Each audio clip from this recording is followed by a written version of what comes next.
Halo, selamat datang kembali di Jam 8 Worldwide. Tetap bersama gue Irfan Rapsodi di gitu ya, episode ke-41.559.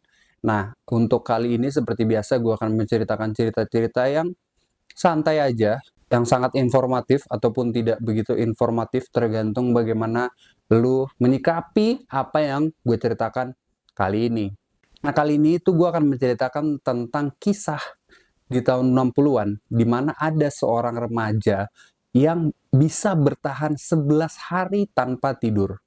Kita aja sebagai manusia ya, apalagi lu ataupun gua, itu pasti pernah merasakan tidak tidur. Nah, gue sendiri pun pernah ngerasa nggak tidur tuh sehari doang lah. Kalau 2 hari tuh nggak kuat. Nah, kalau udah sehari kita nggak tidur aja kan pasti banyak, hal-hal yang terjadi dengan tubuh kita, kayak misalnya keringat-keringat jagung ya kan, keluar tuh kalau pagi-pagi atau kena matahari. Habis itu mood-nya tuh naik turun, cepet marah, dan bawaannya lapar terus kalau gue ya. Nah, bagaimana keadaan tubuh seseorang kalau tidak tidur selama 11 hari? Simak kisah ini.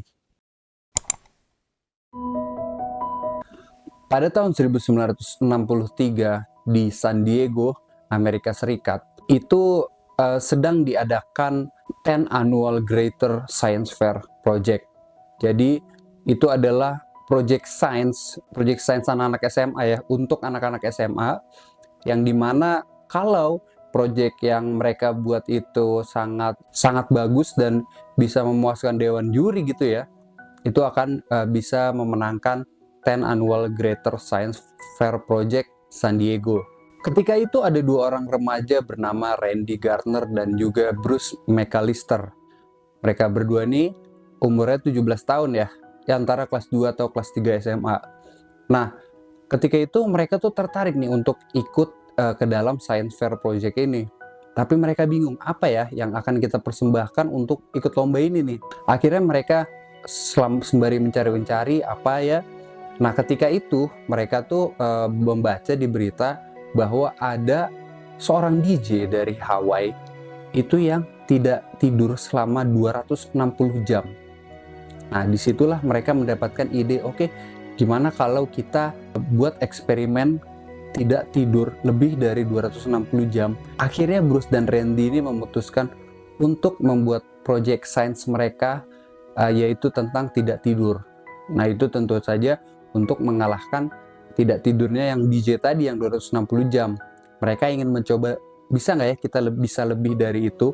Akhirnya mereka membuat judul itu adalah efek kurang tidur terhadap keahlian kognitif dan performa ketika bermain basket.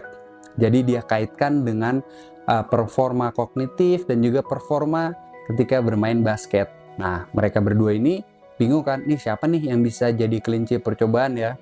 Akhirnya mereka toss coin. Setelah toss coin, Randy Gardner lah yang mendapatkan koin yang dimaksud gitu. Ya pokoknya Randy Gardner adalah orang yang menjadi kelinci percobaan.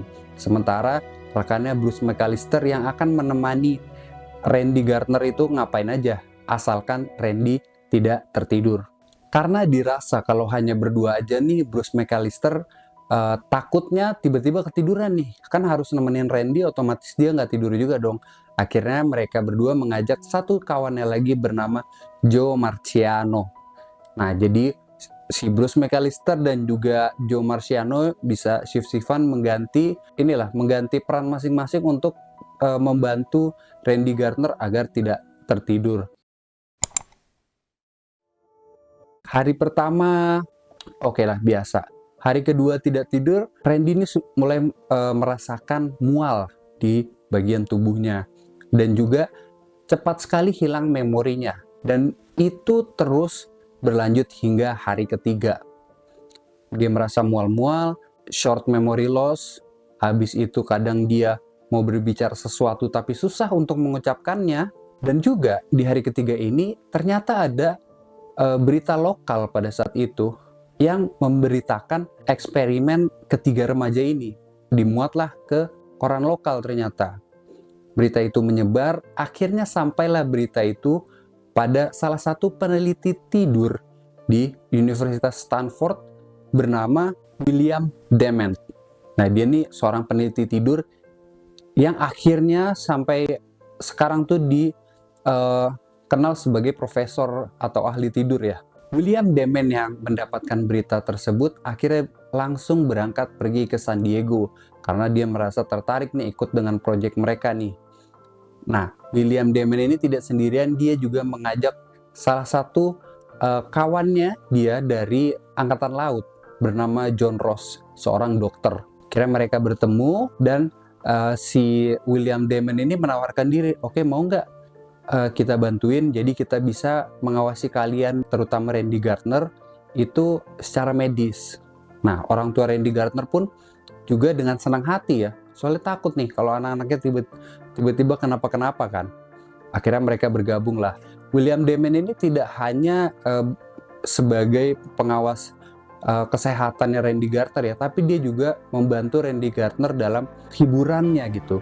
Jadi dia menyewakan mobil untuk ketiga anak ini untuk ya terserah mau dibawa jalan-jalan kemana, diajak bermain pinball, kalau lu tahu pinball, diajak bermain basket, pokoknya apapun dilakukan agar si Randy tidak tertidur. Nah, di hari keempat hingga 7 hari pertama ya, itu Randy ini pengen menyerah sebenarnya. Dia pengen menyerah karena udah nggak kuat badannya, antara badannya sama otaknya udah nggak sinkron. Tetapi karena berita yang menyebar ini ya, dia jadi viral, jadi trending topik FYP, membuat dia tetap bersemangat untuk mengalahkan rekor dari DJ 260 jam itu. Nah, apa yang udah dirasakan badan dia selama hari keempat sampai hari ketujuh nih gue rangkum aja ya.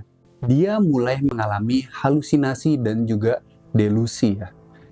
Dia ini percaya dia ini adalah atlet kulit hitam dalam cabang olahraga rugby atau football ya. Ya padahal dia kan kulit putih ya. Itu delusi dia. Dan dia juga suka berhalusinasi. Jadi dia tiba-tiba ngelihat apa. Jadi dia merasa ketakutan gitu ketika menjalankan eksperimen ini di hari keempat sampai ketujuh. Dia juga mulai mengalami ini ya, ada sensitif terhadap bau-bau tertentu yang akan membuat dia kesal kalau misalnya dia mencium bau tersebut gitu. Misalnya ada bau parfum yang kurang enak nih, nah dia tuh bisa jadi bau banget sih. Nah, bisa seperti itu, bisa jadi sangat sensitif terhadap bau. Kita berlanjut di hari ke-8 sampai hari terakhir Randy ini selesai dengan proyeknya. Randy ini mulai mengalami keresahan dalam mengerjakan tes kemampuan ya. Tidak hanya keresahan, dia juga kesusahan dalam menjalankan tes kemampuan ini nih, tes kemampuan kognitif. Di mana dia ini dalam salah satu tesnya dia disuruh untuk menghitung angka dari 100 hingga 65. Tetapi ketika dia hitung dari 198 terus sampai ke 65, dia stuck di angka 65. Setelah itu dia lupa. Gue lagi ngapain ya? Oh, lagi ngitung ke sampai 65. Tadi gue ngomong apa nih? Nah gitulah. Lupanya tuh sangat tinggi sekali ya. Iyalah, orang belum tidur. Dan juga dia susah untuk mengungkapkan kata-kata. Bisa dibilang susah untuk berbicara ya. Apa yang ada di otaknya kadang tuh nggak bisa keluar dari mulutnya. Kadang juga ketika lagi ngomong, tiba-tiba udah diem, bingung, lupa tadi ngomong apa. Nah, udah mulai ke fase seperti itu. Jadi otaknya tuh aktif nggak aktif lah gitu kalau menurut gua ya. Soalnya kalau kata-kata medisnya tuh gua nggak nemu apa, pokoknya susah untuk berbicara. Kayaknya kita juga sering kayak gitu ya. Di otak kita ini udah ada nih, cuman gimana ya cara nyampeinnya? Nah, si Randy mengalami seperti itu tapi lebih parah lagi. Eksperimen ini dimulai pada 28 Desember 63 dan berakhir pada 8 Januari 1964 di hari ke-11, atau kalau misalnya dikalkulasikan atau dikonversi ke jam itu lebih dari 260 jam dari DJ ini, 265an lah kalau nggak salah ya. Karena pencapaiannya ini, Randy ini masuk ke dalam Guinness World Records sebagai orang yang tidak tidur selama 11 hari. Nah, setelah 11 hari ini, habis itu Randy ngapain? Randy langsung dilarikan ke rumah sakit angkatan laut. Nah, di sana dia dipantau oleh William Damon dan juga John Ross itu untuk tidur. Jadi kedua peneliti dan juga dokter ini pengen tahu apa sih bagaimana otaknya si Randy ini ketika tertidur setelah tidak tidur selama 11 hari. Akhirnya Randy tidur di rumah sakit itu. Selama 14 jam Randy tidur. Itu seperti membayar Membayar 11 hari tidak tidur. Karena dia itu tidur selama 14 jam, ketika dia terbangun, dia tuh ingin pergi ke toilet. Ya manusiawi ya. Nah, keesokan harinya dia juga kembali tidur selama 10 jam. Hari kedua setelah dia menyelesaikan proyek ini nih. Nah, setelah hari kedua, di hari ketiga dan seterusnya, dia ini tidurnya udah normal seperti biasa. Misalnya Randy itu biasa tidur jam 10 atau jam 11 malam, jam 6 atau jam 7 tuh sudah bangun. Pokoknya udah normal seperti sedia kala. Dan juga ketiga anak remaja ini yang baru berusia 17 tahun ini, Randy Gardner, Bruce McAllister, serta Joe Marciano ini mendapatkan juara ya untuk Science Fair Project yang mereka ikuti ini. Iyalah, proyeknya menantang maut bro, kawannya sendiri bisa mati kalau misalnya nggak dimenangin kan. Nih ngaco juga nih sekolahnya nih, yang penyelenggara acara ini gila juga nih. Akhirnya 50 tahun setelah proyek itu berakhir, Randy Gardner nih ternyata beberapa tahun yang lalu itu sempat mengalami kesusahan tidur. Jadi dia tuh mengalami insomnia akut, dimana kalau dia di malam hari dia tuh cuma yang nggak bisa tidur, golar doang. Nanti dia cuma tidur 15-20 menit. Di situ udah langsung menjalani hari-hari. 15-20 menit, tuh apa rasanya, pusing kepala kan.